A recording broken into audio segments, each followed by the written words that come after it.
Prime Video has a hit on their hand with Reacher. The show's second season has already more viewers than the entire first season combined. Prime Video has also renewed the show for a third season and it is already in production.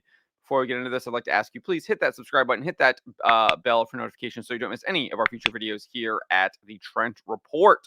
With this out of the way, I wrote this up over at thatparkplace.com. You should have this site bookmarked. It is the #1 place for pop culture news.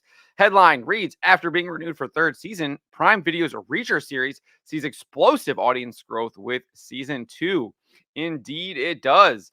Deadlines, Katie Campione claims the first 3 episodes of Reacher season 2, which premiered on December 15th, quote, surpassed the entire season 1 audience by 50% in the first 3 days on the streamer. That's right. The first 3 episodes saw its audience increase by 50% over the entire first season. Campione also claims that the series is the best performing program, quote, in terms of total viewers on Prime Video for 2023. That includes shows like Wheel of Time as well as their theatrical releases, which honestly, I can't really name any Prime Video theatrical releases in 2023.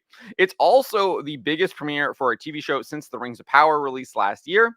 However, that show reportedly saw 63% of its initial audience fail to complete the series, a sign of its poor quality.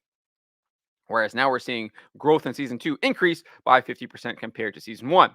So if we look at the Nielsen data, the first season racked up 1.84 billion minutes viewed in the United States when all 8 episodes were first released back in February 2022. The first season was, quote, one of the top 5 most watched original seasons ever on Prime Video in the US and globally. Given that 1.84 billion number and deadlines reporting that the first 3 episodes had 50% higher viewership, it means they likely racked up somewhere around 2.76 billion minutes viewed. So there is a little caveat there because we're not really sure exactly what that 50% increase is. That could be not just US, it could be global as well. And Nielsen only tracks the US. So those Nielsen numbers might not indicate 2.76 billion when we eventually see it in about a month from now. So just to show how awesome that is, you can look at, I guess, some of the most recent Nielsen numbers that came out for the week of November 13th through the 19th. You can see the top performing program overall was Netflix's The Crown, and it had 943 million minutes viewed. So what did we say? 2.76 billion. That is a massive, massive increase, more than double what The Crown did. So huge, huge show doing huge numbers.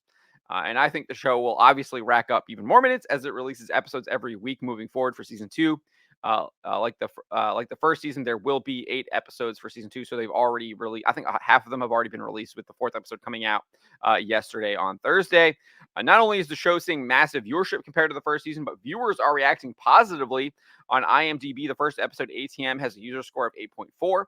The second episode, What Happens in Atlantic City, has a user score of 8.4 as well. And then the third episode, Picture Says 1,000 Words, has a score of 8.7. On Rotten Tomatoes, the second season has a perfect 100% tomato meter score from critics and an 83% audience score. So critics and viewers are definitely digging this. So I would expect it's probably going to have strong word of mouth. So you're going to see viewership increase even after those first 3 episodes.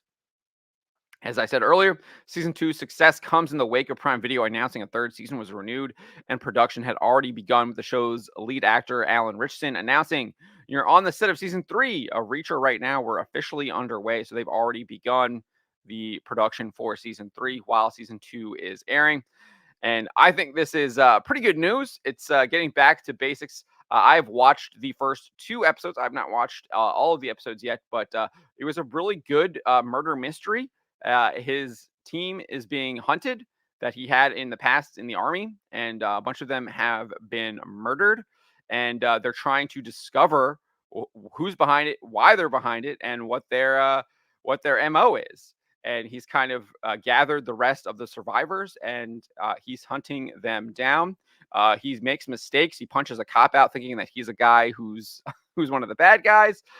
He still hasn't figured out who the bad guys are, and he's trying to figure it out. I guess the one negative I would say is that it does promote fornication. because he does hook up with one of his uh, former teammates. But the scene wasn't too much, though. I will say that it wasn't like a softcore porn or anything like you would have seen from Jessica Jones. They showed just enough, and then they cut it and moved on. But that is the one thing that I wish they would kind of turn away from. We don't need to be promoting fornication in our current culture. It is a huge, huge problem, and having one of our heroes doing that I think is not something we want to emulate. And I would have rather seen him kind of say like, "Hey, no, I wait till marriage" or something like that. That would have been, I think, much better for us as a society. But those are my thoughts on the show. Let me know what you guys think about this in the comments below. And remember to always be charitable, but to always speak the truth.